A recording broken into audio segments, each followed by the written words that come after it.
comme vous le savez, cet atelier est consacré au cloud et on pourrait dire plus largement à une problématique qui est celle de l'externalisation.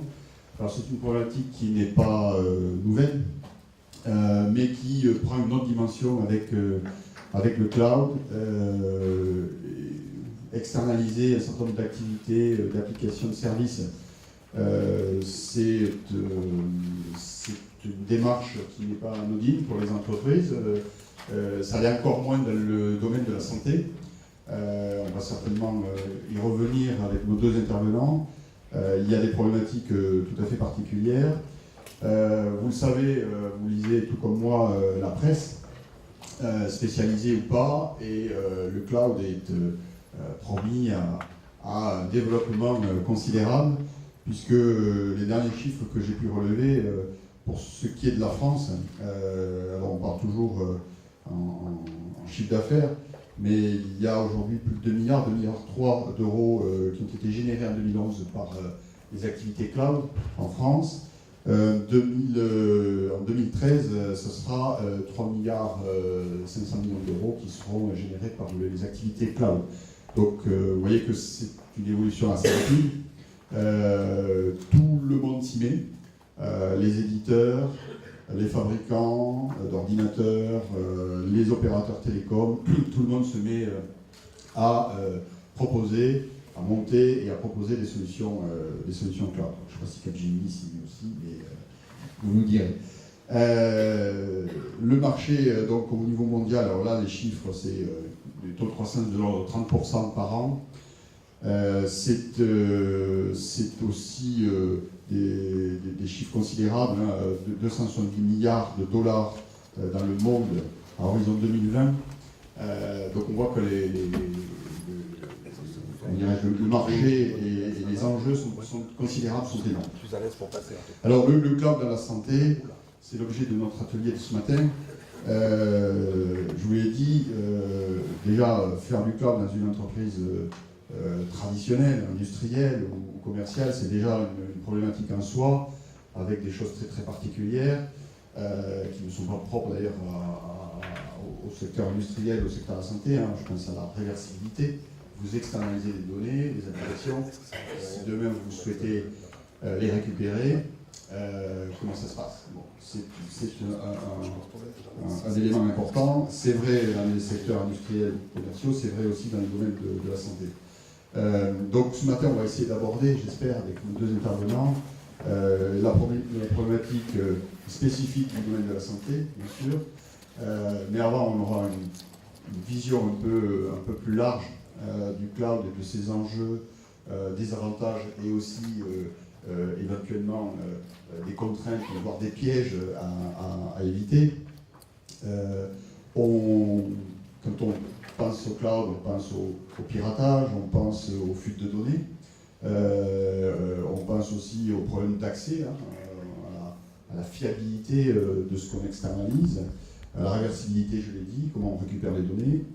Un certain nombre d'acteurs au niveau national se sont préoccupés de ce sujet, notamment sur le problème de la sécurité des données, de la confidentialité.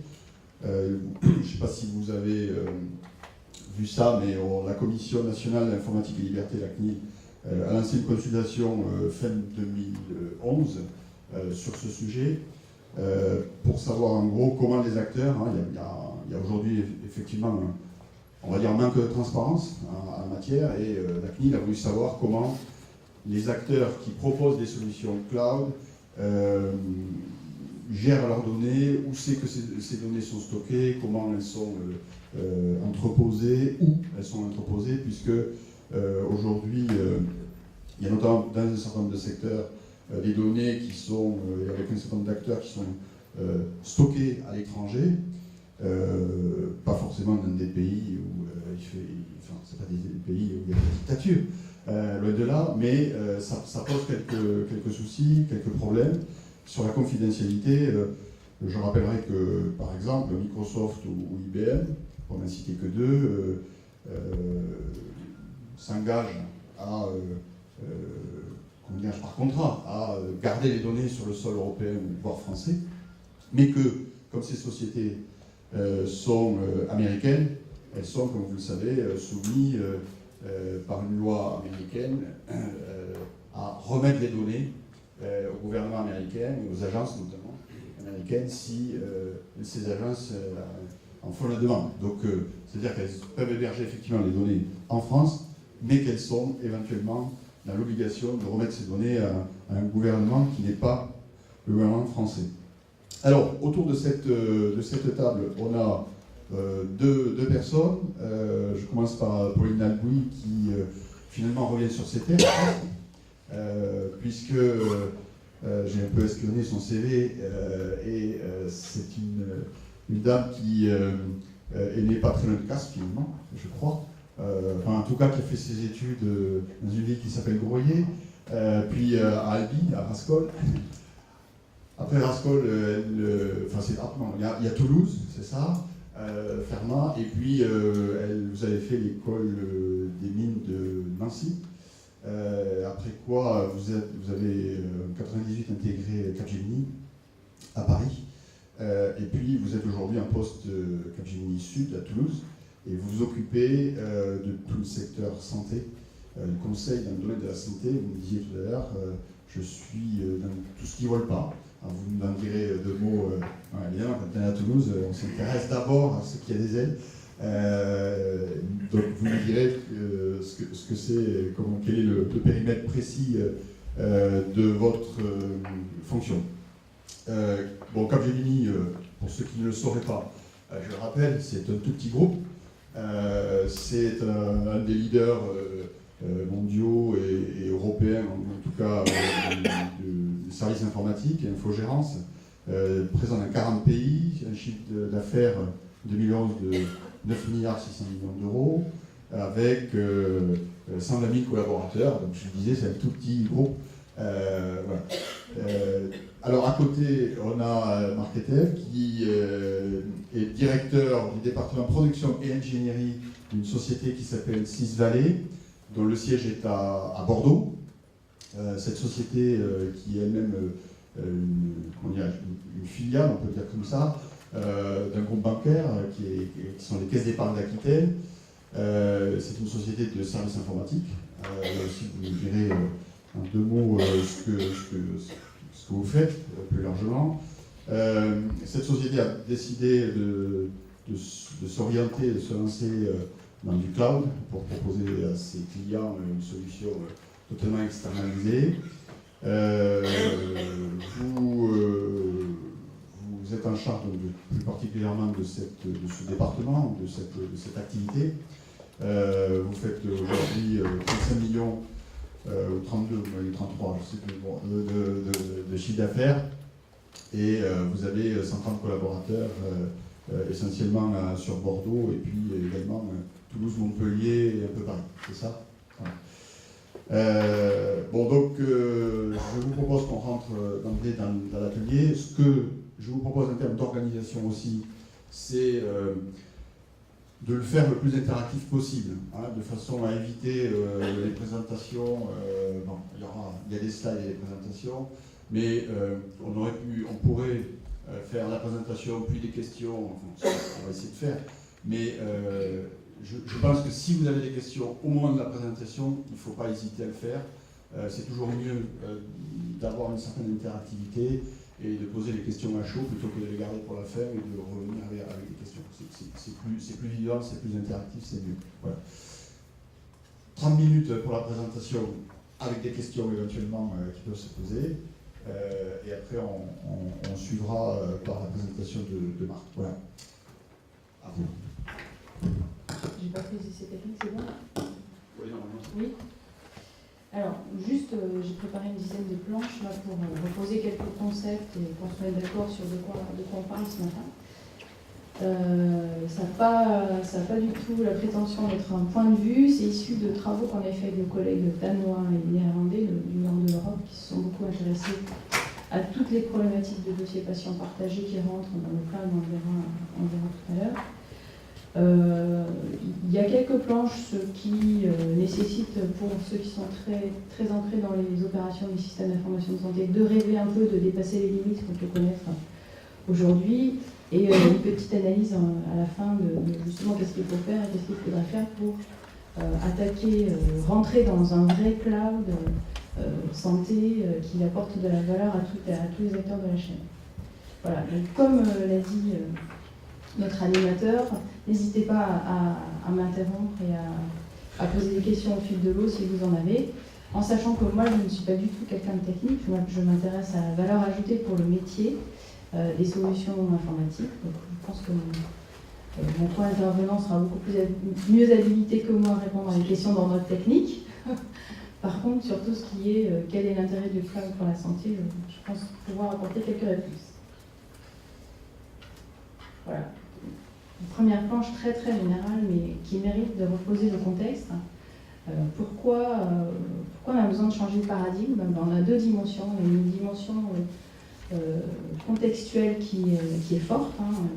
On connaît tous les problèmes de financement de la santé, les problèmes de démographie médicale, les questions de sécurité, confidentialité des informations des échanges patients-médecins, la prise en charge qui n'apparaît pas forcément ici, mais la prise en charge collective des patients qui se développe de plus en plus, une population qui vieillit et donc qui développe de plus en plus de maladies chroniques. Tout ça, et une relation au patient, on va le voir dans la planche d'après qui évolue, tout ça font que aujourd'hui le paysage de la santé il est en train d'évoluer, on le sent bien. C'est pas facile d'évoluer non plus, on a un contexte technologique qui peut être aussi porteur d'idées d'innovation. Donc pour adresser ce changement, on va voir que le cloud apporte quelques réponses. La deuxième dimension, c'est la relation patient en fait. C'est la place du patient dans le système de soins. Alors, on parle aujourd'hui de prise en charge, et c'est très fort comme mot, et ça veut bien dire que le patient est pris en charge par le système de santé. Donc ça c'est la vision de gauche, qu'on appelait provider driven pour ceux qui parlent anglais. Et on est aujourd'hui dans une relation au patient, une place du patient qui se développe, notamment parce qu'il a accès à une information qu'il n'avait pas forcément. Tout le monde n'avait pas le village chez lui, tout le monde n'avait pas un dictionnaire de la médecine chez lui. Donc aujourd'hui, on arrive à une place où le patient commence à avoir suffisamment d'informations pour avoir des attentes vis-à-vis du système et pour avoir un dialogue avec son médecin ou son équipe de prise en charge qui est modifiée. Voilà. Donc tout ça pour dire qu'on est aussi dans un tournant dans la relation patient-professionnel de santé et dans la façon dont le patient prend en main son action dans sa prise en charge. On le voit aussi dans la recherche. On voit de plus en plus de projets de recherche citoyenne, de recherche participative, où les scientifiques demandent aux citoyens, pour le coup, d'être des acteurs et des observateurs de leur propre environnement pour donner des informations, remonter des informations aux scientifiques qui les traitent derrière. Donc on est vraiment, c'est vraiment une problématique, un changement d'ensemble du rôle du citoyen. Dans ce qui nous intéresse, c'est le citoyen patient, par rapport à son environnement, notamment de service public.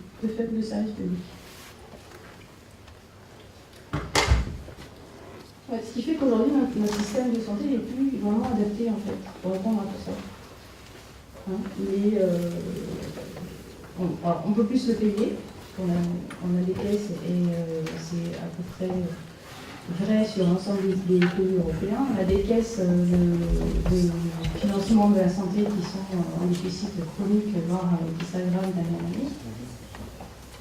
On a un système qui n'est plus équilibré puisqu'il est basé, notamment en France, sur des cotisations de population active qui a tendance à diminuer et une base de patients qui a tendance plutôt à s'élargir avec les patients chroniques. Et il n'est plus vraiment supportable pour l'ensemble des acteurs. Donc aujourd'hui, on cherche un nouveau paradigme, on cherche à le construire.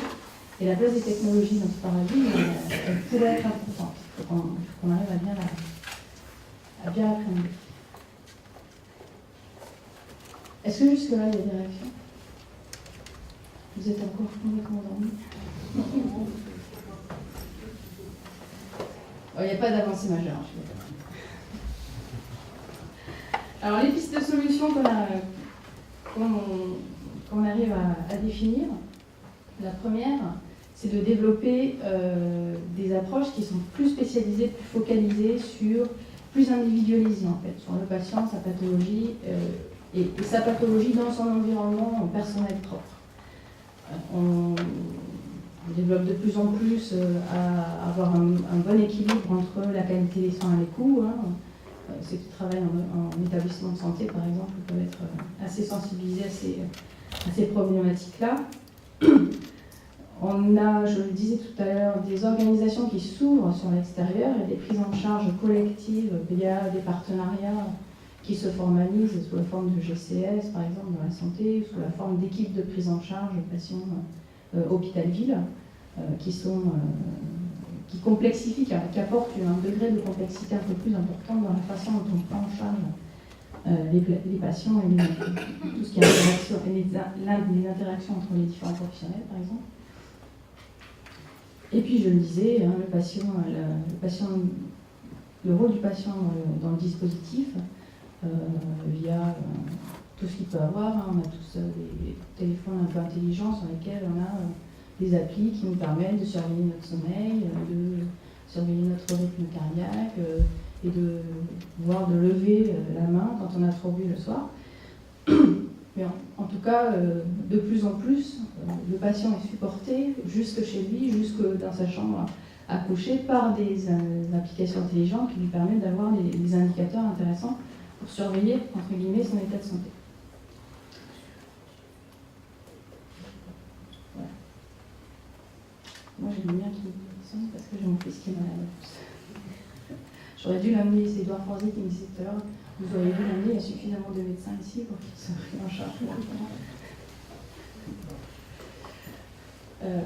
Donc un petit peu de concept sur le cloud, pour ceux qui ne seraient pas forcément à l'aise avec tout ça. On a construit un joli Rubik's Cube avec 3 types de dimensions dans le cloud. La première, qui est la plus classique, c'est les différents types de services. Donc l'infrastructure des services, c'est quand on va aller louer de la puissance machine, par exemple, chez nos amis de Sysalé. Les plateformes de services qui sont plutôt des plateformes de développement d'environnement qu'on va aller louer aussi à l'extérieur pour pouvoir développer des applications. Et le software as a service, donc ça c'est plutôt les applications, les solutions directement qu'on va louer à l'extérieur. Il y a un niveau supplémentaire qui commence à apparaître, c'est le business process as a service, dans lequel on va acheter carrément des morceaux de processus. Ça se fait assez couramment sur la RH, la paye, depuis assez longtemps. Mais c'est en train de se développer aussi sur d'autres types de processus. Ça, c'est la première dimension. Ensuite, il y a une dimension d'usage. Est-ce que ça va être utilisé au niveau d'une entreprise en particulier, au niveau d'une communauté, ou au niveau de tout le monde, de l'ensemble de la population, en gros.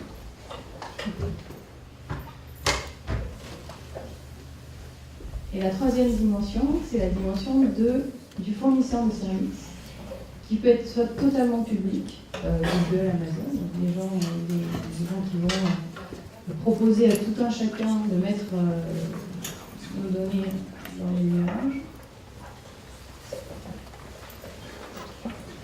Des providers complètement privés, donc sur lesquels qui vont plutôt être des émanations d'entreprises, qui vont proposer à une seule organisation un cloud dédié à une seule organisation et des positions hybrides dans lesquelles on va mixer à la fois du public et du privé.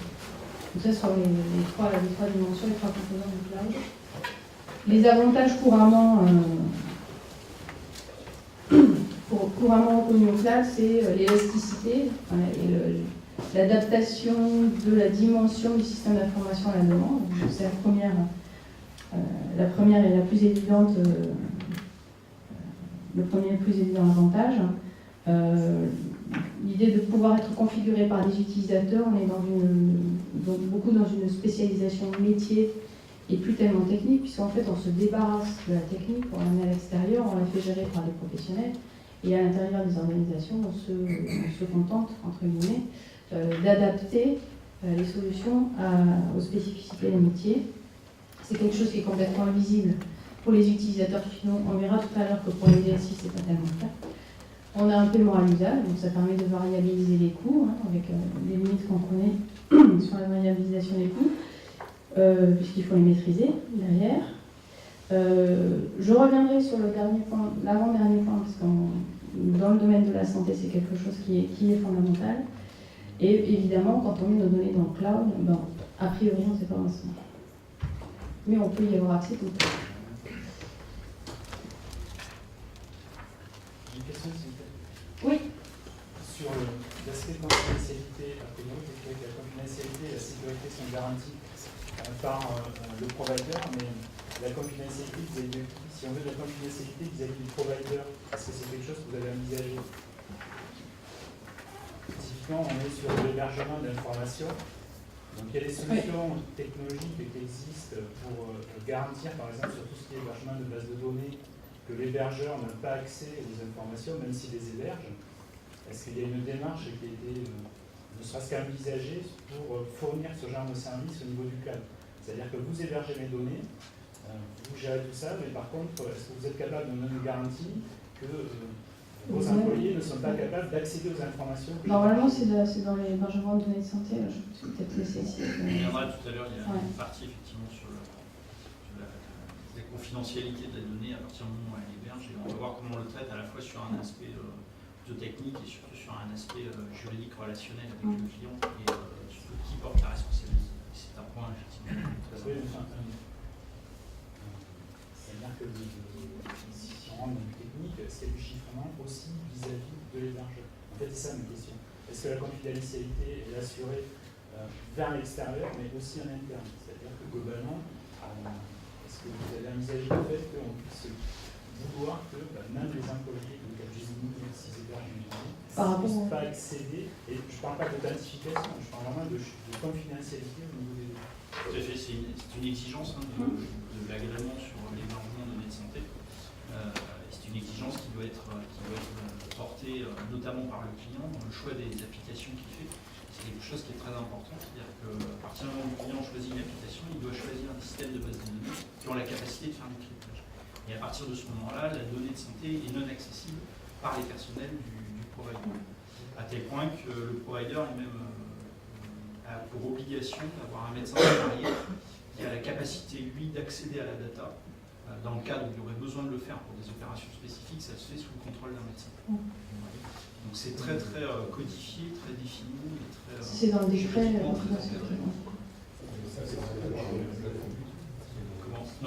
Ça n'a rien à voir, c'est deux choses différentes. D'un côté, vous hébergez une santé chez un provider juste côté, et après, vous avez le cloud qui est complètement autre chose, qui a rien à voir. Tout à fait. Et le cloud, c'est un outil qui permet de faire de l'hébergement de données. S'il vous plaît, là on parle de confidentialité, OASIP, toutes les choses qu'on connaît, mais tout à l'heure vous disiez que si les hébergeurs de données cloud sont des hébergeurs qui sont aux USA par exemple, les USA sont en capacité de demander le rapatriement de la donnée. Ça pose quand même une question, d'abord rapatriement, pourquoi faire? Et j'imagine que s'ils demandent de les rapatrier, c'est certainement pas pour les mettre dans une grande forêt de je ne sais pas quel état, donc c'est bien pour les exploiter, j'imagine. Je crois qu'on est d'accord, je pense que je vais continuer ma présentation, mais pour moi, une des solutions au cloud santé, qui porte des contraintes assez fortes et assez spécifiques en termes de protection des données, notamment, mais il y en a d'autres, c'est l'émergence d'un cloud communautaire, donc qui serait pas public, vraiment communautaire, et réservé aux acteurs de la santé, au moins sur le territoire, parce qu'en plus il y a des données, il y a des contraintes de localisation. Donc on peut très bien, à l'échelle de la France, construire un cloud communautaire sur lequel on puisse avoir une certaine agilité et une certaine modularité qui ne nécessite pas forcément de mettre nos données en Chine ou aux États-Unis. Il y a une question devant. Oui. Si on commence par se concentrer sur l'intérêt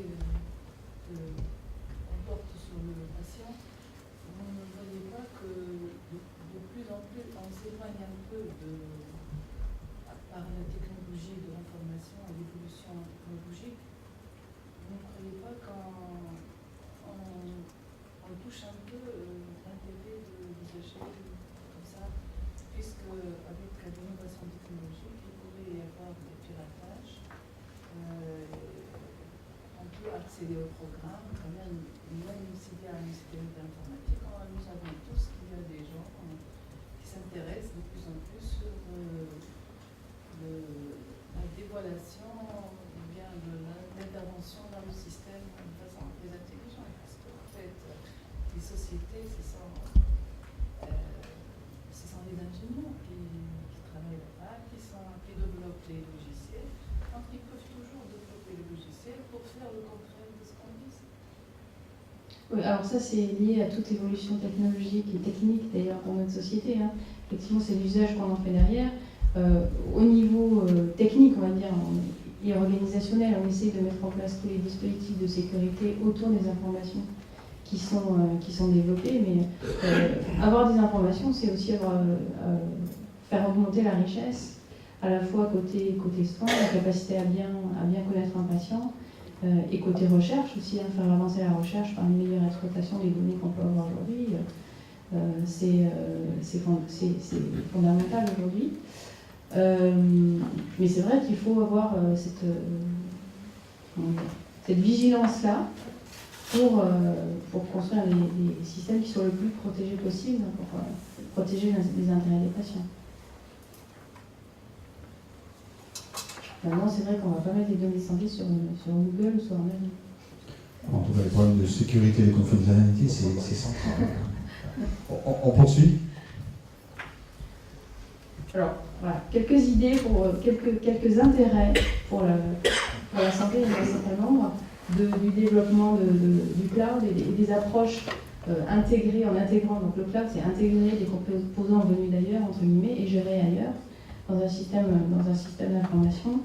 Ce qui est intéressant, c'est d'utiliser l'agilité du cloud pour pouvoir adapter ce que nos systèmes d'information de santé aujourd'hui ne savent pas bien faire, adapter les systèmes aux évolutions des pratiques. Être plus efficient en termes de coûts, je pense qu'on est tous conscients que la mutualisation d'un certain nombre d'initiatives sur les petits établissements, par exemple, peut être très efficace en termes de coûts. On peut développer tout ce qui est consolidation de données, par exemple, aussi, hein, sur les maladies rares ou sur des cas sur lesquels la recherche a du mal à avoir les données patients, être capable d'avoir des bases qui sont capables de se consolider assez vite, ça peut être très intéressant pour faire avancer la recherche. Développer l'interaction avec le patient, amener le système d'information de santé jusque chez lui, ça peut être aussi intéressant sur les prises en charge à domicile, par exemple. Je ne vais pas tous les citer. Qu'est-ce qu'il y a ? Voilà. Je pense que ce qui est vraiment important, c'est cette capacité à ouvrir le champ des informations, parce qu'aujourd'hui on a des systèmes d'information de santé très cloisonnés, hein, des systèmes d'information des établissements, ceux des cabinets en ville, le DMP qui est en train d'émerger, en train de s'alimenter. On a aussi beaucoup de problématiques de stockage et de traitement des données, notamment au niveau des images, qui demandent de plus en plus de puissance. Ça peut être aussi le cloud peut être aussi apporter des solutions sur ces problématiques-là pour mieux utiliser en fait les données de santé qui sont a priori déjà enregistrées dans les systèmes existants. Voilà. 2 exemples d'applications, parce qu'on parle souvent, on pense au traitement, donc c'est le premier, hein, pris en charge en réseau, évidemment. La deuxième, c'est tout ce qui est problématique de supply chain liée à la santé. Donc de processus, d'alimentation, de liens fournisseurs. Il y a aussi du physique hein, dans la prise en charge des patients. Et le cloud peut être aussi une bonne solution pour aider tous ces acteurs-là à se connecter les uns les autres au fil de l'eau des processus de prise en charge.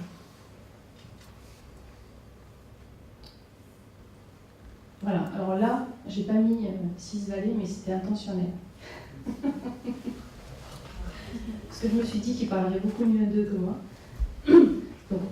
Donc, quand on tape sur Google, c'est un petit exercice que j'ai fait il y a 2 jours, cloud santé, voilà, on a des choses qui émergent de plus en plus. Alors il y a il y a le DMP évidemment, il y a des Aspaway, c'est des ERP, c'est Sage, ceux qui connaissent, ce sont des ERP. Excusez-moi, pour les profanes, vous pouvez préciser ce que c'est ERP? ERP, pardon, ce sont des logiciels de gestion intégrés, donc qui vont gérer la comptabilité, les commandes, les stocks, etc.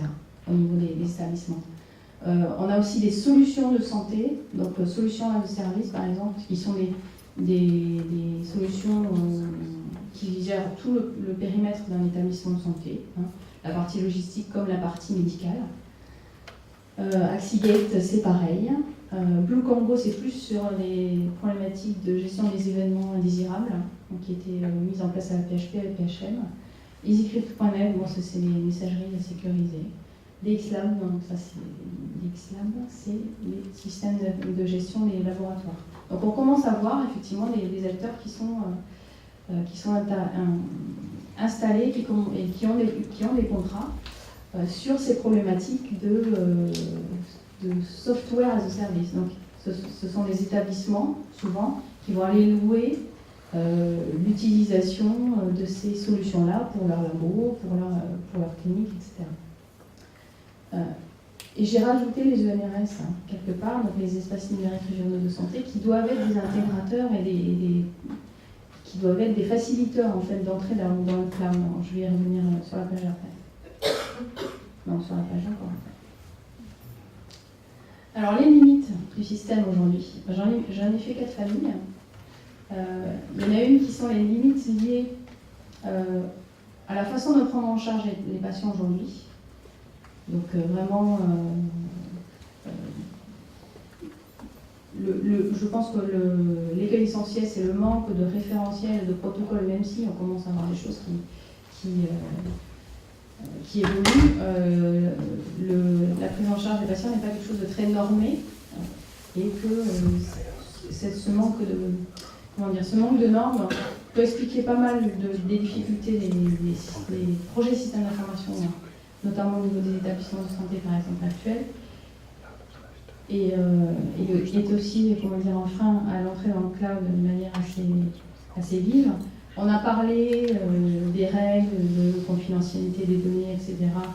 Le domaine de la santé est quand même très régulé, donc il doit être assez adaptatif sur ces aspects-là.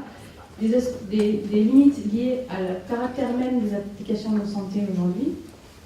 On a de gros problèmes d'intégration déjà avec des solutions non cloud. Donc avec les solutions cloud, c'est encore plus difficile. On a parlé de tout ce qui est manque de contrôle. À partir du moment où on met les données dans le cloud, on manque de contrôle. Pour moi, une piste de solution, c'est le cloud communautaire maîtrisé par les acteurs publics.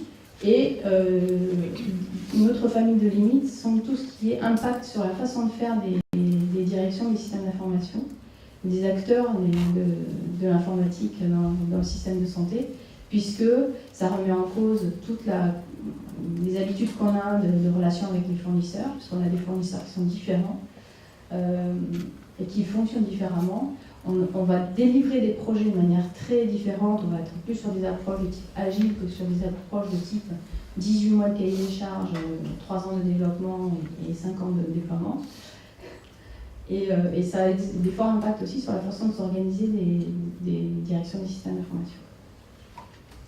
Voilà, avant-dernier. J'ai déjà dit ça.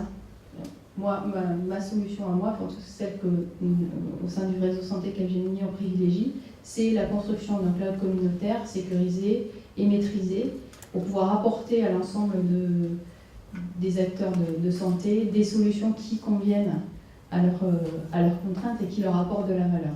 Et là, évidemment, les providers en termes d'hébergement de données de santé sont une des briques des solutions apportées, mais ils ne sont pas tout à fait les seuls. Le développement de référentiels et de protocoles de prise en charge, on le voit beaucoup dans la Cancero, ça a fait beaucoup avancer les systèmes d'information de santé et la capacité d'exploiter derrière les informations qui sont rentrées. Bon, les règles, les standards d'interopérabilité évidemment, puisqu'il faut arriver à dépasser ces problématiques d'intégration, notamment avec les systèmes d'information existants. Voilà, comment y aller, grosso modo, par petits pas. Le grand saut dans le cloud n'est évidemment pas recommandé. La route, c'est par petits pas. On a déjà des briques qui existent. On a, je pense, beaucoup de choses qui peuvent être apportées par le cloud. notamment sur la qualité de la prise en charge globale. Ceci dit, il ne faut pas chercher à franchir un ravin sans le viaduc qui va bien, donc il faut construire les piliers et avancer pierre par pierre pour traverser le gué.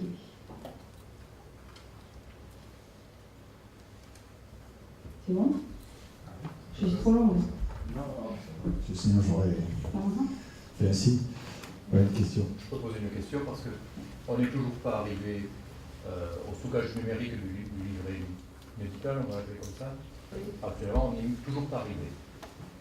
Or, on parle avec le cloud d'un système mondialisé, alors qu'on arrive déjà localement à ne pas progresser. Alors, je voudrais savoir quel est l'avantage de parler déjà de cloud, alors qu'on n'arrive même pas à ce bénéfice que serait le livret de santé informatisé. Alors, pour moi, le cloud, il n'est pas forcément mondial. Hein. Quand je parle d'un cloud communautaire, c'est surtout pour la communauté de la prise en charge sur le territoire français, enfin, sur le périmètre français. Et le livret médical, c'est une des briques et une des solutions de ce cloud-là. Enfin, je ne sais pas si j'ai été bien claire, mais en tout cas, pour moi, le cloud santé, c'est forcément pas quelque chose qui va s'affranchir des échelles, des politiques et des systèmes de santé. Donc il faut un cloud à l'échelle du système de santé français. Mais si on n'a pas cette échelle-là, on aura du mal, on le voit bien. On a essayé des DMP régionaux à un moment donné, ça n'a pas non plus marché parce que l'échelle était trop petite aussi.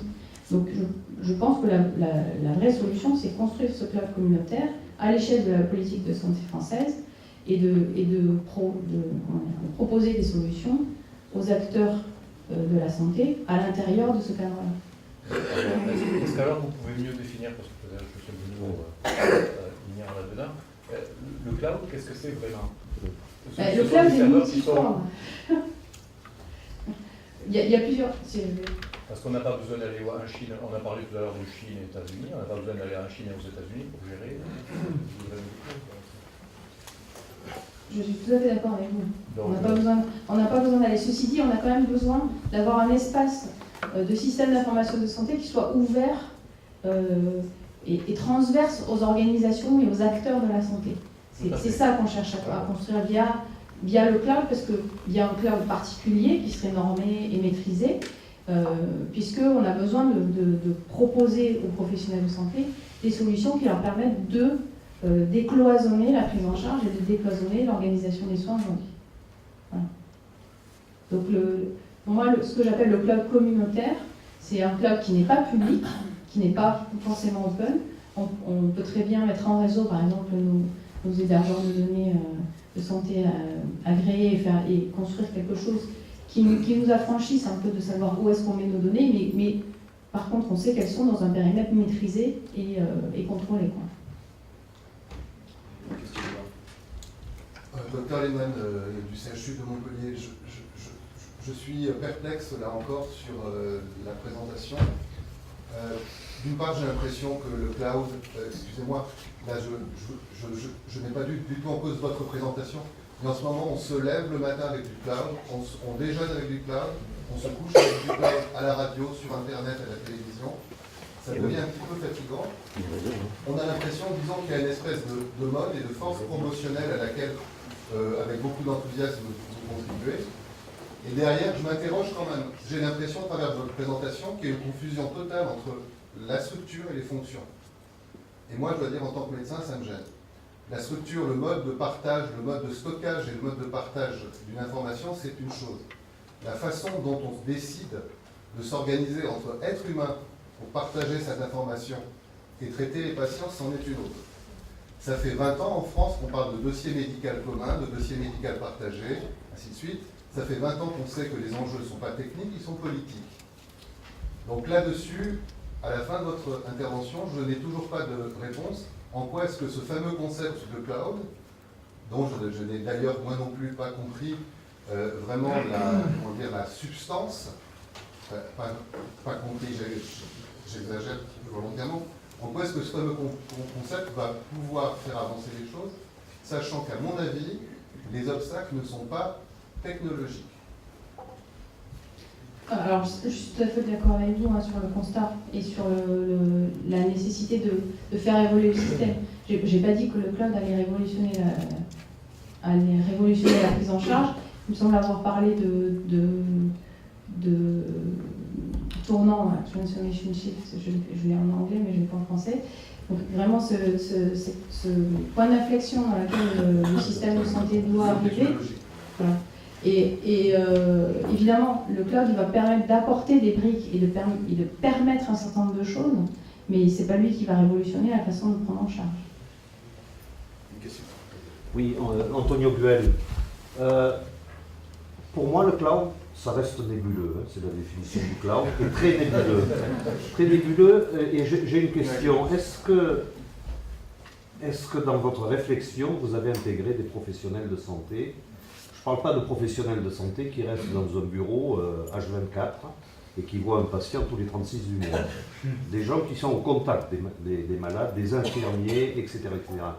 Parce que si vous leur parlez de ça tel que vous l'avez présenté, je m'excuse, je suis un peu direct, si vous leur parlez de ça tel que vous l'avez présenté ce matin, il faudra vulgariser un peu. Hein. Il y a un atelier d'ailleurs cet après-midi sur la vulgarisation, je vous incite à venir. Le message, il est difficile à passer. Hein. Je ne sais pas si vous étiez là quand j'ai commencé à parler. Ah oui, oui. Oui. Mais effectivement, ce que j'ai dit au départ, c'est qu'il y a une grosse partie de prospective dans ce que je dis là. Moi, je travaille pas mal avec des établissements sur le terrain, donc je sais très bien à quelle sorte de difficultés ils sont confrontés, notamment rien qu'au niveau du périmètre assez borné et limité de la prise en charge à l'intérieur d'un établissement de santé. On a encore des soucis pour tirer toute la valeur qu'on pourrait attendre de notre système d'information hospitalier, par exemple. Donc c'est vrai que c'est une présentation qui, normalement, parle de l'avenir, mais pas tellement du présent. Il y a quand même un certain nombre de freins à lever. Il y a aussi des expérimentations à mener sur la façon de faire en décloisonnant les organisations pour effectivement que ce soit un discours qui soit rodé et efficient sur le terrain. Ce sont des prospectives à l'échelle de ce qu'on peut imaginer faire avec les systèmes d'information de santé. Non, mais dans vos groupes de travail, je suppose que vous avez monté des groupes de travail sur cette thématique-là, est-ce qu'il y a des médecins, est-ce qu'il y a des infirmières, est-ce qu'il y a des gens qui sont au contact du... travailler avec les établissements de santé, c'est très bien, mais si vous travaillez qu'avec des gens de l'Hôtel-Dieu, vous n'en sortirez pas grand-chose. Non. Je respecte les gens de l'Hôtel-Dieu, hein. Mais bon, alors pour mon camarade de Montpellier, l'Hôtel-Dieu, c'est l'administration. Les hôpitaux. Oui, non, mais dans les travaux qu'on fait, effectivement, les opérationnels sont souvent associés. Bah, c'est eux qui vivent les choses sur le terrain derrière, ah, oui. Donc on ne peut pas penser les choses sans eux. Oui, par sa réaction. Moi, je suis Christophe Clémentou, je travaille pour un éditeur logiciel qui s'appelle SAP, qui fait du cloud computing, juste pour vulgariser, pour essayer d'expliquer plus clairement. Ce qui change pour nous, c'est que quand on vend des services, en fait, la différence entre le cloud computing et ce qu'on fait traditionnellement, c'est que nous vendons des licences logicielles, on vend des services. Donc au lieu d'offrir le logiciel, tenez, achetez ma licence, on va vous dire, consommez le service qu'on vous offre, par exemple, de la comptabilité, de la gestion d'un dossier patient, des choses comme ça, sous un mode de souscription. Donc en fait, quand on vous parle de cloud, ce qu'on vous dit, c'est vous n'achetez pas de l'infrastructure, vous ne faites pas d'investissement, vous achetez, vous consommez des services. C'est un peu comme le Vélib, vous n'achetez pas le vélo, par contre vous consommez le vélo quand vous en avez besoin. Donc la vraie différence entre quand vous voulez considérer utiliser le cloud ou utiliser votre propre infrastructure, d'un côté vous investissez, de l'autre côté vous consommez des services. Et donc là, ce qu'elle vous dit, c'est qu'il y a différentes couches de services que vous consommez. Il y a l'infrastructure, donc vous dites, je ne veux plus de salle informatique dans mon hôpital, je veux l'héberger, et je vais acheter un service qui va faire mon hébergement pour que je ne paye plus des serveurs, je les console, et ainsi de suite jusqu'à l'application. Pour comprendre, pour l'utilisateur, l'utilisateur veut donc consommer, payer et consommer un service, ou plutôt consommer puis payer un service. Qu'est-ce qui change pour lui entre faire appel à vous il y a 10 ans, où vous aviez votre structure de stockage et de distribution des données avec des serveurs dédiés, et aujourd'hui où on parle de cloud. En quoi est-ce que le cloud va amener quelque chose de plus le jour où, en tant que responsable d'établissement, je souhaite ouvrir l'information médicale de mon établissement à l'ensemble des acteurs de santé de la région?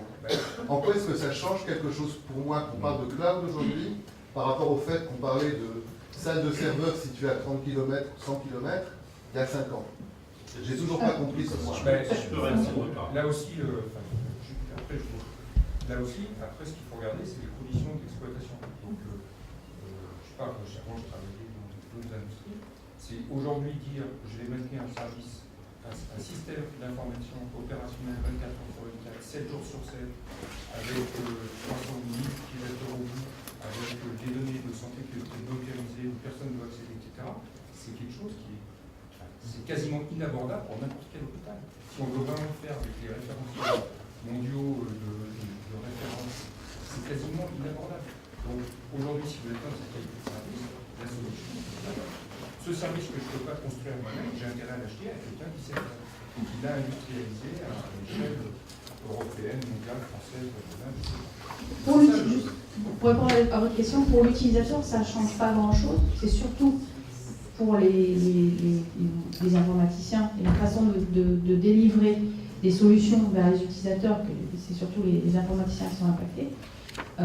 L'apport quand même, c'est de construire quelque chose de cohérent sur un écosystème donné et d'avoir des standards et des normes qui permettent cette fameuse interopérabilité et donc l'échange et la consolidation à l'extérieur de votre établissement. Juste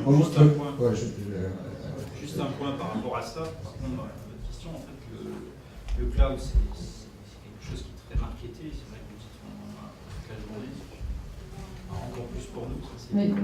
Par contre, il y a effectivement 3 choses qui, pour vous, sont significatives dans l'utilisation. La première, c'est que vous allez avoir une élasticité beaucoup plus rapide qu'avant. Même quand vous étiez dans le cadre d'un hébergeur, nous, on est hébergeur de données de santé depuis des années. Quand il fallait déployer des nouvelles machines, il fallait les commander, il fallait les installer, il fallait faire un certain nombre de choses. Donc, c'était long. Donc, dans le cloud, effectivement, cette notion-là est préintégrée à la base et dans la conception même du cloud. Donc ça veut dire qu'on va déployer beaucoup plus rapidement. La deuxième chose, c'est que ça va nous donner de l'agilité. Vous disiez pouvoir déployer très rapidement de nouveaux établissements. Il y avait des courbes de croissance qui peuvent être très très importantes, dans un sens comme dans l'autre. Alors c'est vrai que dans le médical, c'est peut-être un peu moins significatif, mais il y a beaucoup de business qui ont une adaptabilité de leur courbe qui va en croissance, mais aussi en décroissance. Et ce que tout le monde attend des industries, notamment des industries informatiques, mais de toutes les autres, c'est qu'on dit je ne veux plus investir parce que je ne veux plus amortir, mais je veux pouvoir avoir effectivement suivi mon business et mon activité, que ce soit une activité médicale ou autre, dans un sens et dans l'autre. Et il faut être capable effectivement de baisser. Donc le cloud, c'est une promesse, c'est-à-dire que vous payez à l'usage et vous payez ce que réellement vous utilisez. Et ça, c'est une réponse effectivement. Et la troisième, c'est que ça va permettre d'avoir un taux de concentration et un taux de mutualisation très important qui va nous permettre de gagner 2 choses, d'améliorer encore la sécurité, donc d'accéder à des niveaux de sécurité plus élevés. Et la deuxième chose, c'est de contraindre les coûts, parce qu'évidemment, plus on va mutualiser, plus les coûts vont baisser. Et ce qui va permettre derrière de pouvoir déployer.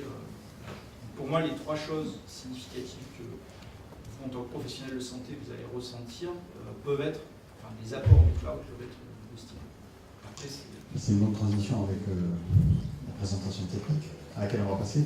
Mais après avoir entendu les échanges, je me disais qu'on aurait dû inviter dans cet atelier notre philosophe d'hier soir. Je ne sais pas si certains ont assisté à la conférence de M. Puech, philosophe, qui nous a aidé à réfléchir, à nous projeter, parce qu'on a un débat entre la technique, les usagers, les praticiens.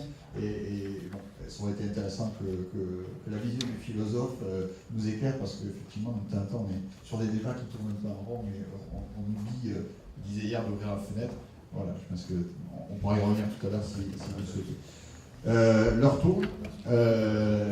Donc, on va passer à la présentation un peu plus technique, à l'offre de cloud, en essayant, bien entendu, Marc, de resserrer sur la partie cloud et domaine de la santé, puisque on a une présentation du cloud. Donc on peut y revenir sur le plan technique, comment ça marche, comment ça fonctionne, quels sont les avantages, mais aussi pourquoi le domaine de la santé peut s'intéresser, même si je peux le partager. Il y a un côté très marketing dans le cloud qui a été notamment lancé par un certain nombre de constructeurs, d'éditeurs,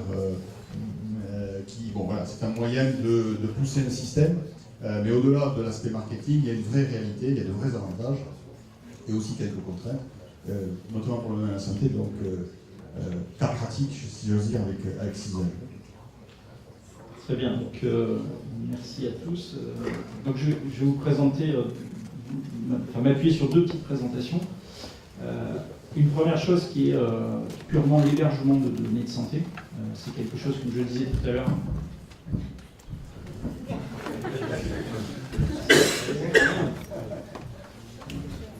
Vous m'entendez? Toujours là?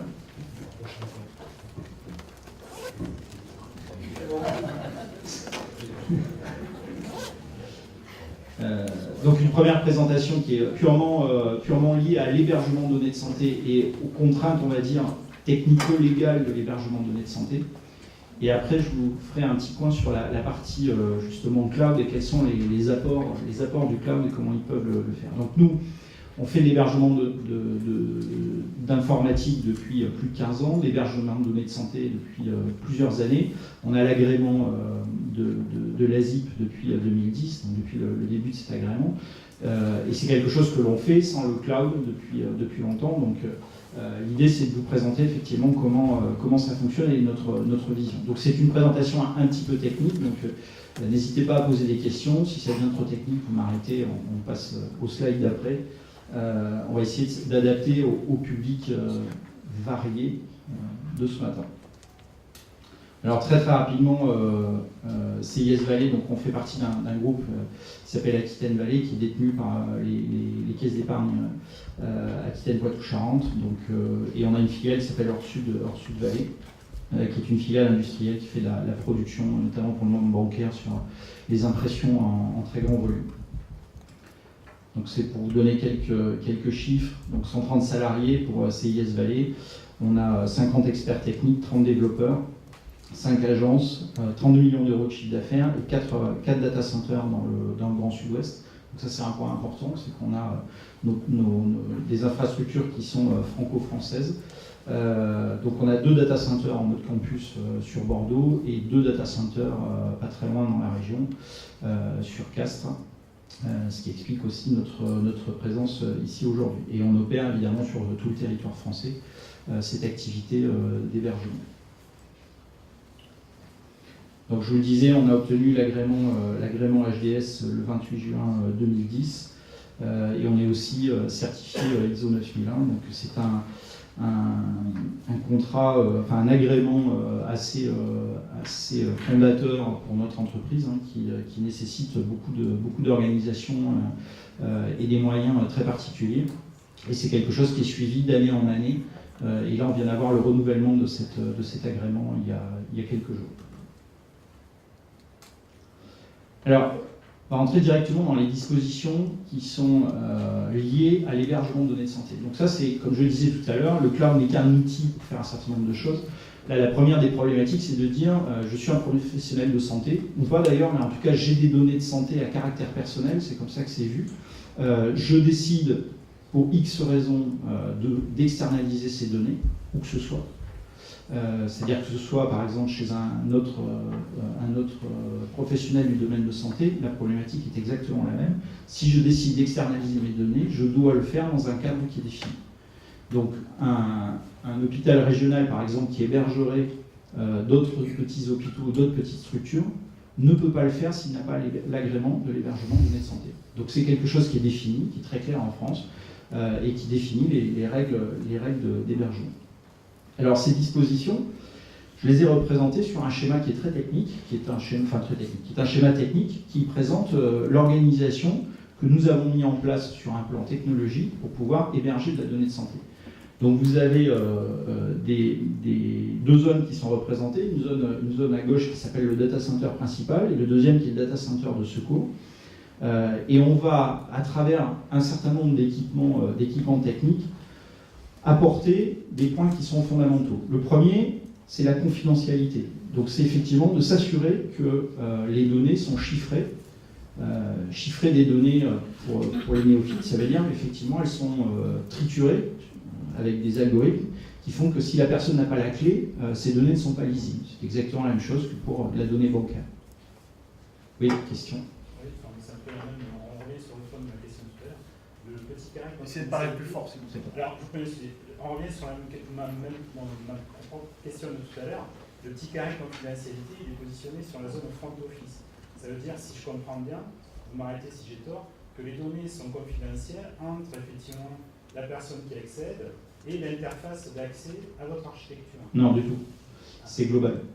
D'accord. La donnée doit être chiffrée de bout en bout, entre le poste de l'utilisateur jusqu'à son stockage dans les data centers. Ok, mais est-ce qu'elle est chiffrée dans le data center?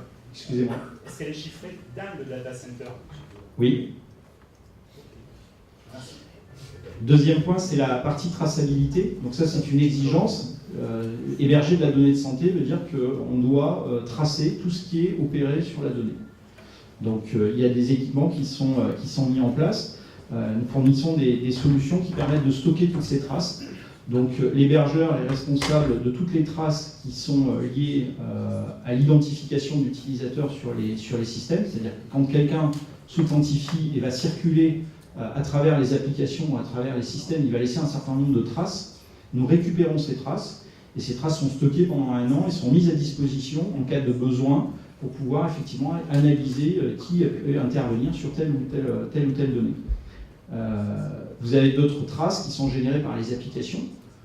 Ces traces doivent être prises en compte et le professionnel de santé doit choisir des applications qui sont capables de fournir ces traces, qui sont capables de dire tel utilisateur a modifié telle donnée à tel moment. Et ces traces, de la même manière, on va venir les stocker toujours dans ces entrepôts de traçabilité pour pouvoir effectivement revenir sur de la donnée quand c'est nécessaire. On a un autre pavé qui est l'intégrité. Donc l'intégrité, on le verra un petit peu plus tard, mais l'intégrité, c'est être capable de dire si je perds de la donnée, si je perds un équipement technique à un endroit, je dois pouvoir garantir qu'effectivement je vais récupérer la donnée à un autre endroit. Donc ça, c'est les systèmes que l'on propose qui permettent de garantir ces choses-là. On va aussi garantir ce qu'on a mis un taux de disponibilité, donc qui est un taux de disponibilité minimum qui garantit, qui est de 99,94% dans ce cadre-là, qui veut dire que les systèmes que l'on met en place permettent de garantir qu'en cas d'arrêt d'indisponibilité du système, on s'engage à redémarrer sous un délai qui est minimum de 6 heures, et qu'après on va travailler avec le client, parce qu'il y a des types d'applications qui nécessitent d'aller au-delà de ça, donc on met en place d'autres systèmes. Mais le minimum qui est nécessaire dans le cadre de l'hébergement de données de santé, c'est 6 heures.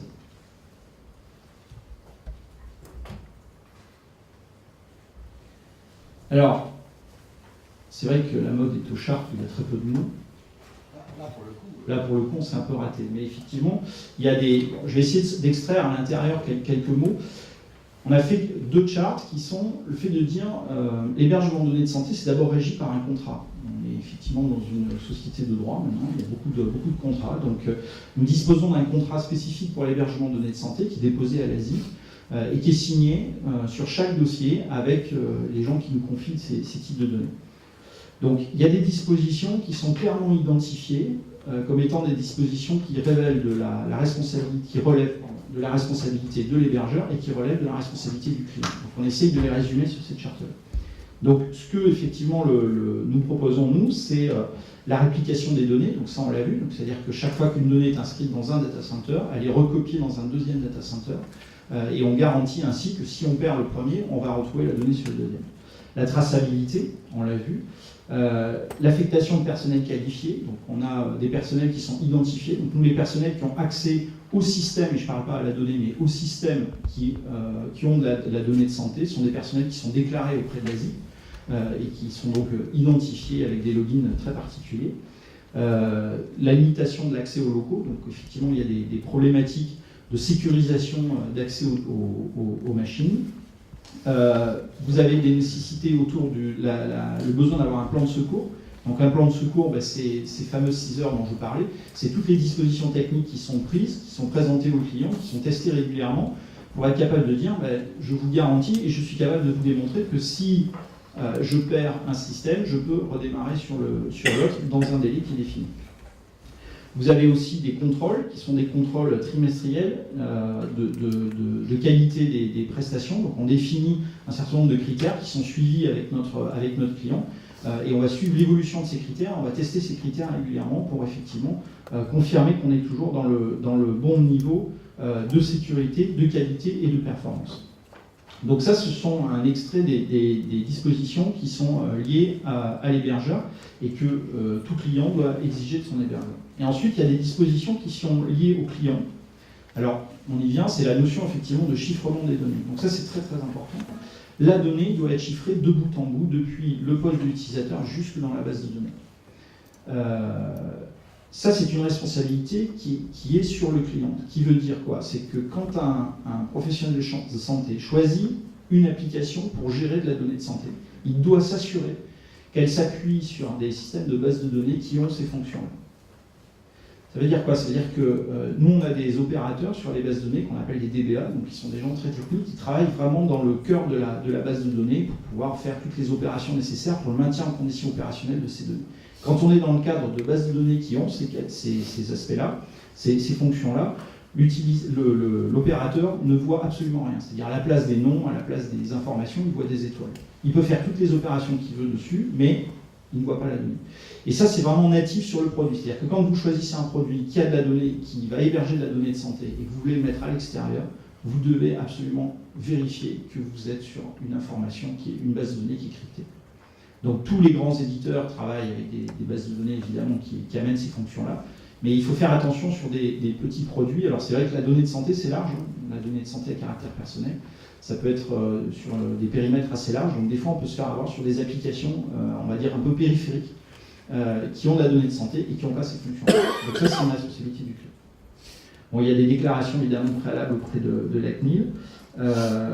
Les données sont rendues accessibles au personnel d'exploitation. Les droits d'accès sont gérés, les droits d'accès des personnes de nos équipes sont gérés par le client. C'est-à-dire que c'est le client qui dit c'est bien monsieur Intel de la société Intel qui a un mot de passe qui démarre à telle date et qui finit à telle date et qui accède à mes systèmes. Donc ce qui donne effectivement une responsabilité qui est très individualisée, qui est très, très identifiée et qui va permettre de suivre qui intervient sur quel système. La gestion des autorisations des droits d'accès, ça effectivement c'est aussi du rôle du professionnel de santé, c'est-à-dire de dire la liste des gens qui accèdent à la donnée, c'est moi qui la gère, j'en suis responsable et je vais surtout être responsable de la capacité d'authentification de l'utilisateur. Donc il faut effectivement s'assurer qu'on n'a pas des postes de travail dans les centres, notamment dans les parties publiques. Quand on s'en va, le poste il reste en veille, l'écran, l'application elle est affichée, j'en parle parce que j'ai déjà vu. Et ça c'est des choses effectivement qui doivent être mises en place sur les postes de travail. C'est pas parce que la donnée elle est hébergée à l'extérieur et qu'elle est sécurisée et qu'elle est dans un bunker et puis que tout va bien que la donnée n'est pas accessible sur un poste de travail. Donc il faut être très vigilant sur ces points-là. Ensuite, il y a des processus à mettre en place qui sont la prise en charge en cas d'incident grave. Donc, vous pouvez avoir malheureusement des incidents qui peuvent arriver sur une fuite d'informations, sur une corruption de la donnée. Et bien ça, effectivement, il doit y avoir des cellules et un mode de communication qui est pris en charge par le client et par les professionnels pour pouvoir gérer ces éléments-là. Donc nous, on aide et on met en place toutes les cellules, puisque nous, on a des cellules de crise et des cellules de gestion de ce genre de choses, et c'est piloté dans le cadre par le client lui-même. Et ensuite, des opérations de type, des responsabilités qui sont de type, qui sont liées aux liens de télécommunication notamment. Quand la liaison est faite avec le client doit avoir des liens de télécommunication qui sont effectivement redondés. Puisqu'on disait tout à l'heure, il y a deux data centers, donc j'ai des systèmes dans les deux. Évidemment, il faut avoir les liens qui vont dans les deux, parce que si on perd un côté, il faut pouvoir accéder à l'autre. Voilà, donc ce sont des dispositions légales incombe à tout le monde. Alors si je les résume un petit peu sur un chart, elles sont là. Donc vous avez en bas les responsabilités effectivement de CIS Valley, donc qui gèrent tous les éléments de fond, donc qui sont les réseaux, les serveurs, alors hyperviseurs, je vous passe, en fait, ce sont des outils applicatifs qui permettent de mutualiser et de virtualiser les systèmes. Et ensuite vous avez, on va jusqu'au système d'exploitation et à la sauvegarde. Et ensuite vous avez au-dessus donc toutes les couches qui sont de la responsabilité du client ou de l'intégrateur, qui comporte les composants, donc les applications, les bases de données dont je parlais tout à l'heure, et évidemment le chiffrage de la donnée qui est tout en haut. Et une responsabilité qui est partagée et qui est absolument nécessaire, qui est cette fameuse traçabilité. Donc nous, on met en place des outils pour pouvoir réceptionner toutes ces traces. Les applications doivent envoyer ces traces pour pouvoir vérifier effectivement toute opération dessus. Alors on parlait tout à l'heure de niveau de service, on en a résumé un certain nombre ici.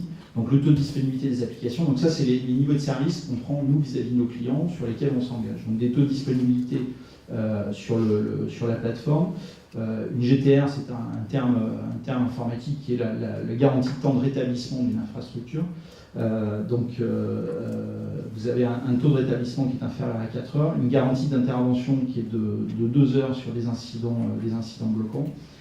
Et vous avez un élément qui est en bas, qui est le RPO, donc qui est la perte de données.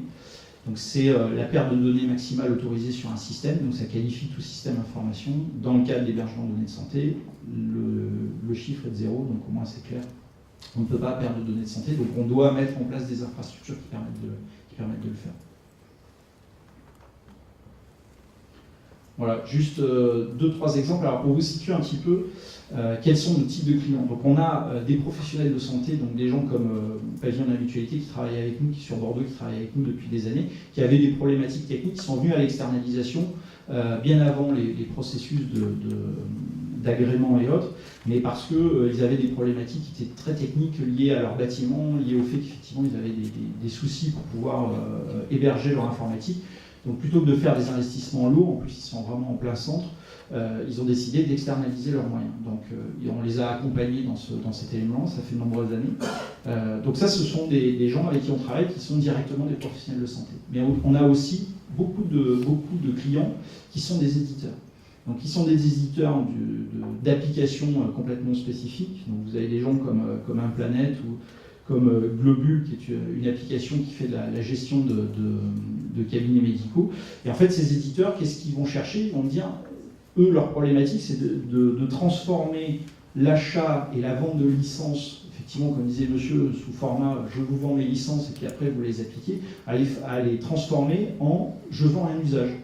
Donc vous êtes radiologue, vous avez besoin d'usage, l'éditeur, il a une solution applicative, mais il a besoin d'autres moyens. Donc ils viennent nous voir pour qu'on mette en place les moyens informatiques nécessaires à mettre l'application à disposition de l'utilisateur final sous forme d'abonnement et sous forme d'usage. Voilà. Donc on travaille avec beaucoup d'éditeurs. Alors, je ne sais pas si vous avez des questions sur ces éléments-là. Alors le cloud dans tout ça. Donc le cloud, effectivement, c'est très marketing, on en entend beaucoup parler. Le cloud, avant tout, c'est le rassemblement de beaucoup d'outils qui existent déjà depuis de nombreuses années. On parlait de virtualisation. Donc la virtualisation, c'est la capacité à faire tourner plusieurs serveurs sur une même plateforme physique. Donc c'est très technique, mais avant, vous aviez besoin d'une application, vous achetiez l'application, vous achetiez un serveur, vous l'installez et puis vous fonctionnez. Et puis très rapidement, on s'est aperçu que ça coûtait de plus en plus cher pour des problèmes d'électricité, de sécurité, etc. Donc on a trouvé des systèmes pour faire que ces ordinateurs qui travaillaient finalement relativement peu de temps, travaillaient beaucoup mais sur des périodes très très courtes, on s'est dit tiens, on va faire tourner plusieurs choses au même moment, donc on va mutualiser les moyens. Et on s'est aperçu que ça marchait très très bien.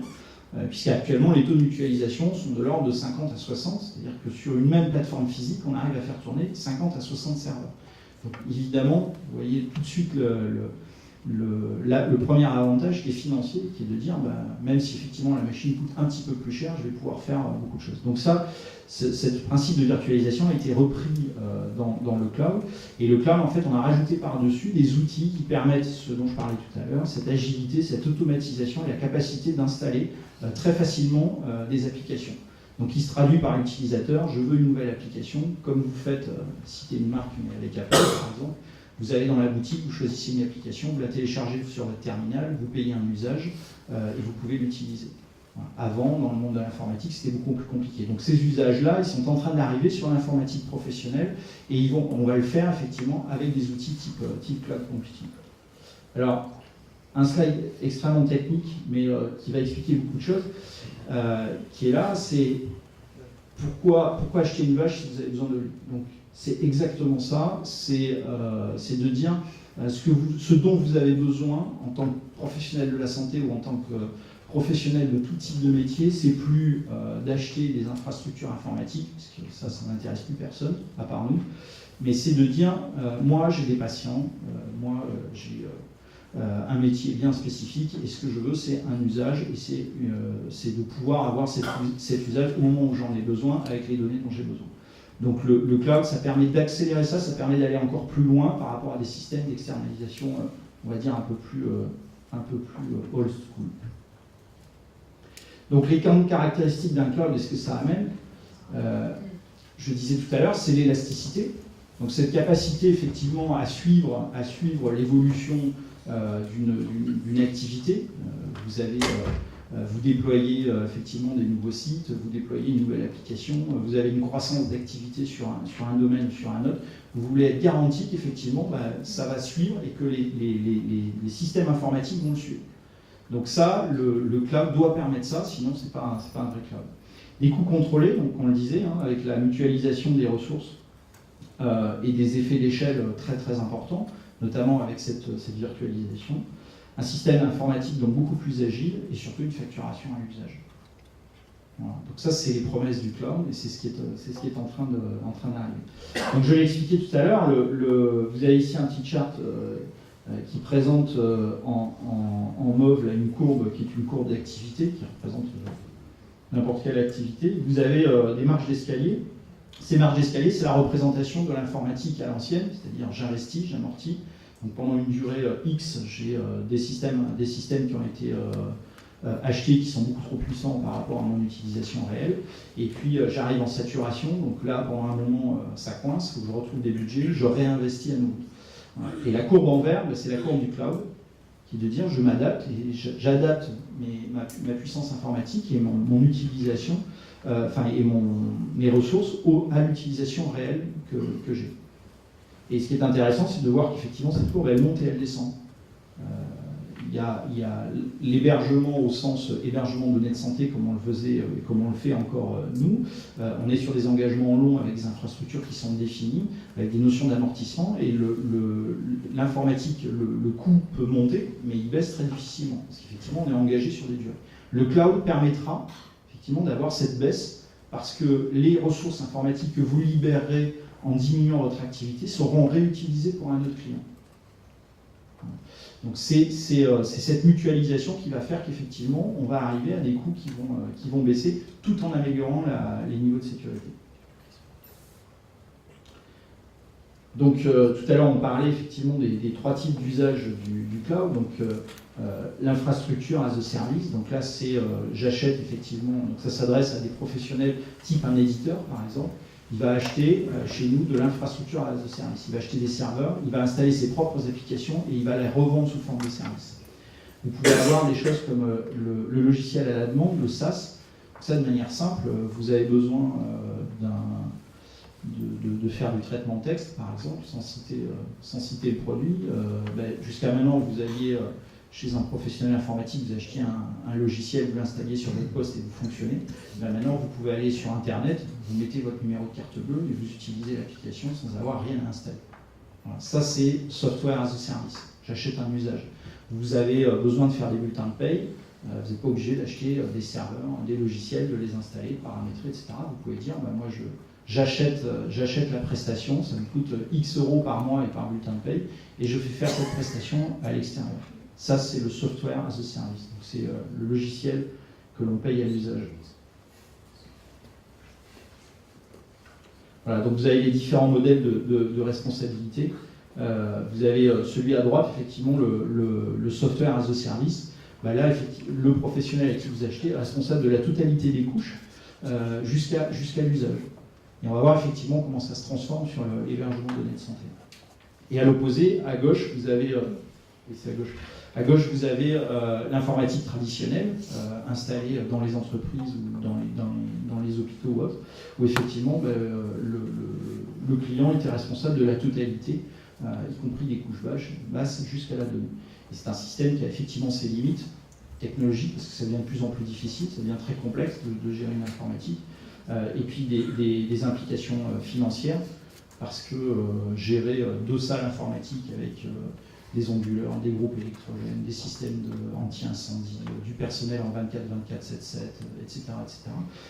Si vous gérez ça à l'échelle d'une clinique ou d'un petit hôpital, ça devient vite très compliqué. 5 minutes. Ouais. Donc le modèle de vente très rapidement du cloud, et c'est là qu'on voit effectivement la transformation, c'est que quand on est sur infrastructure as a service, on commence à consommer de l'informatique comme on consomme du téléphone mobile. C'est-à-dire qu'on a un abonnement qui va donner un certain nombre d'engagements et un certain nombre de services, mais surtout une consommation réelle qui va être facturée au mois le mois en fonction du niveau de consommation qu'on a. Donc ça, c'est vraiment la transformation du cloud. On n'est plus sur un modèle d'engagement où on va s'engager sur 3 ans, sur 4 ans, sur 5 ans avec des loyers qui sont fixes, mais on va évoluer et on va avoir sa facturation qui va évoluer en fonction des usages. Alors bien évidemment, il faut contrôler ces consommations. Et ça, c'est tout l'enjeu de l'utilisateur. Alors, la particularité, un peu de pub pour notre entreprise. Donc notre particularité, c'est quoi? C'est la proximité. Vous avez vu, on est une petite entreprise régionale. On a des agences sur un peu toute la France, mais on est franco-français. Donc une offre de très grande qualité. Donc il faut savoir que, je parlais tout à l'heure de data centers, donc qui sont pas très loin, qui sont du côté de Castres. On est sur des data centers qui sont en 5.9. Donc le 5.9, c'est un peu le graal du data center dans le milieu informatique, c'est les 99,999% de taux de disponibilité. Donc c'est extrêmement élevé. Donc ça veut dire qu'effectivement on est sur des infrastructures de très très haut niveau, très sécurisées à la fois en matière d'accès, en matière de disponibilité d'électricité, de froid et de télécom, qui sont très élevés. Et c'est absolument nécessaire pour avoir des taux de disponibilité des applications qui soient suffisants. Donc là, on est sur des data centers d'un nouveau type, et mettre ça à l'échelle d'un seul client, c'est absolument impossible. Il faut vraiment que ça soit mutualisé. Pour vous donner simplement une idée, on est sur des puissances électriques de l'ordre de 20 MW, et qui sont alimentées par deux plaques EDF de production, donc une qui vient du Rhône-Alpes, donc sur toute la région Rhône-Alpes et toute la production hydroélectrique Rhône-Alpes, et une production nucléaire donc sur la vallée de la Garonne, donc qui effectivement permettent d'avoir une indépendance totale et une capacité à dire quelle que soit la problématique rencontrée, je vais être capable de continuer à amener de l'électricité, à amener du froid, etc. Donc ce sont des data centers de très haut niveau. La troisième chose, et on en parlait tout à l'heure, c'est de dire nous on fait du cloud. On fait du cloud et on va faire du cloud dans le domaine de la santé, mais on va le faire en France, sur une société de droit français. Donc effectivement, la fameuse loi dont parlait Thierry tout à l'heure, qui est le Patriot Act, qui est une loi qui est une réalité, qui dit simplement que le gouvernement américain se réserve le droit de pouvoir accéder à la donnée dans le cadre d'enquêtes, de je ne sais quoi. À partir du moment où les données, même si elles sont en France, la société est une société de droit américain, elle peut accéder à la donnée. Donc nous, notre réponse, c'est de dire, nous, on n'est pas sujet à ça. Nos données, elles sont localisées de manière extrêmement précise. Elles sont soit sur Bordeaux, soit effectivement sur Castres.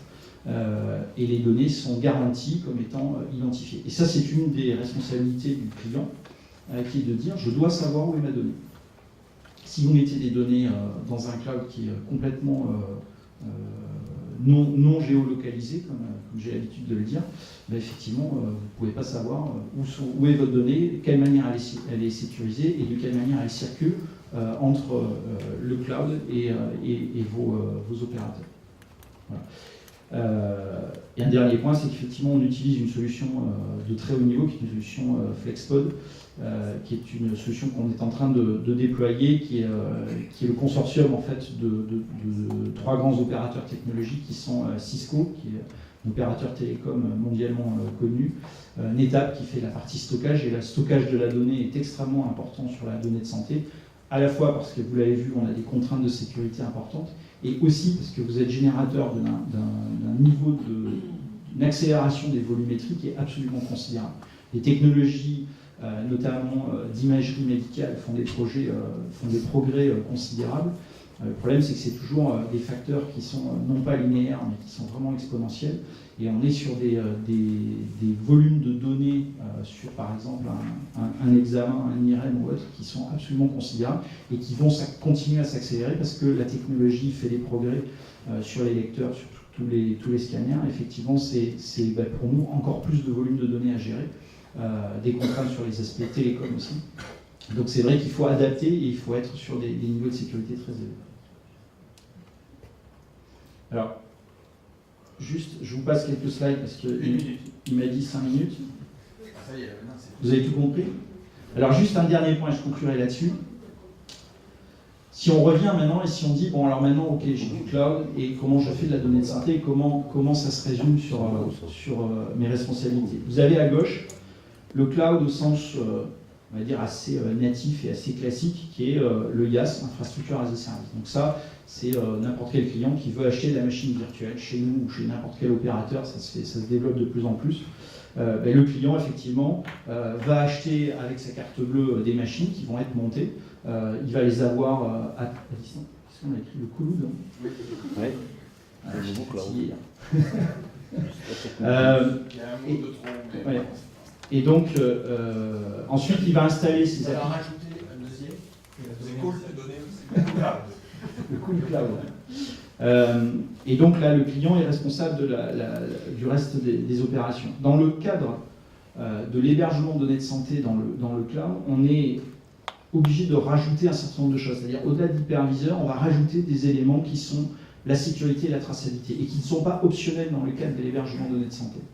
Donc je m'explique de manière simple, quand un utilisateur va vouloir commander du cloud dans le domaine de santé, il devra obligatoirement acheter du stockage qui est sécurisé sur 2 data centers.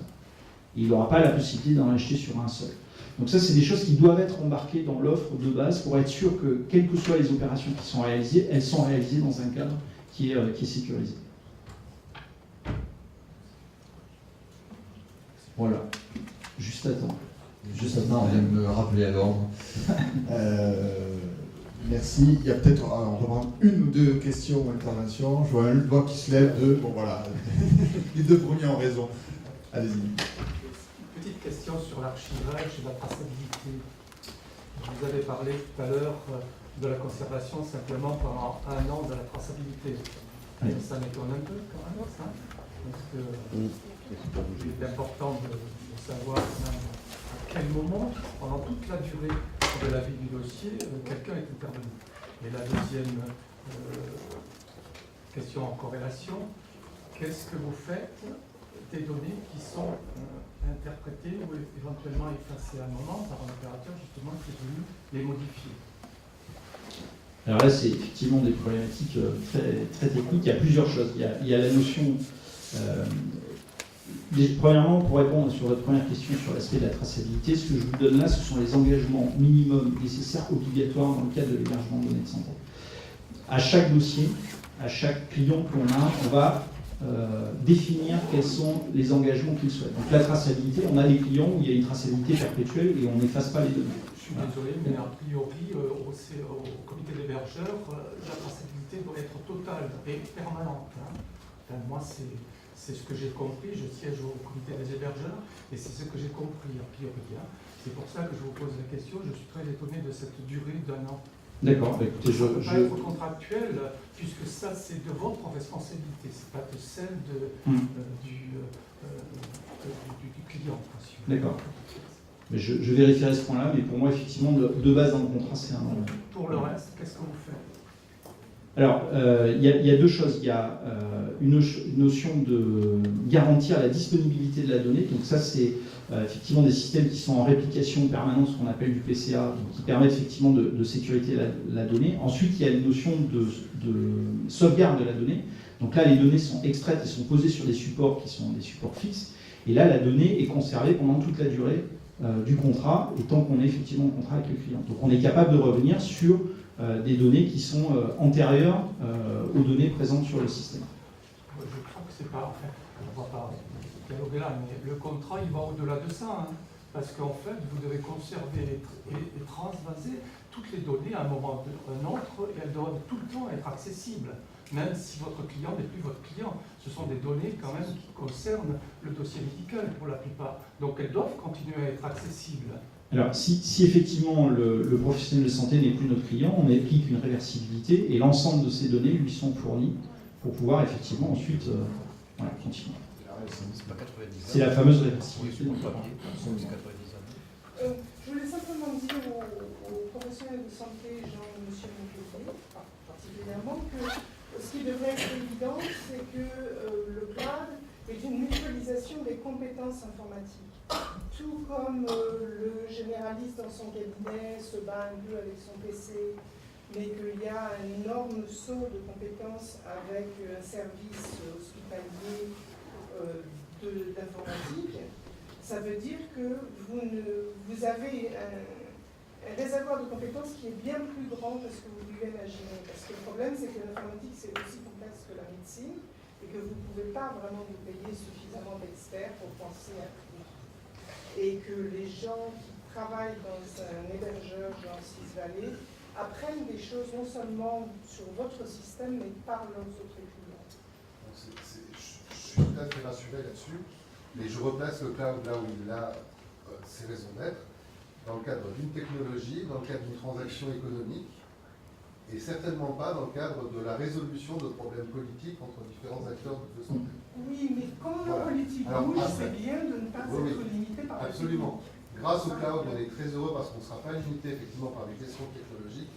Reste que la question du partage des données de santé et la façon de travailler autour du patient sont des problèmes qui restent, qui sont indépendants, qui pourront peut-être, effectivement, il y a peut-être une dynamique qu'on peut attendre, enfin, ou qu'on attend depuis de trop nombreuses années, et qui va peut-être redémarrer grâce à ce type d'avancée technologique.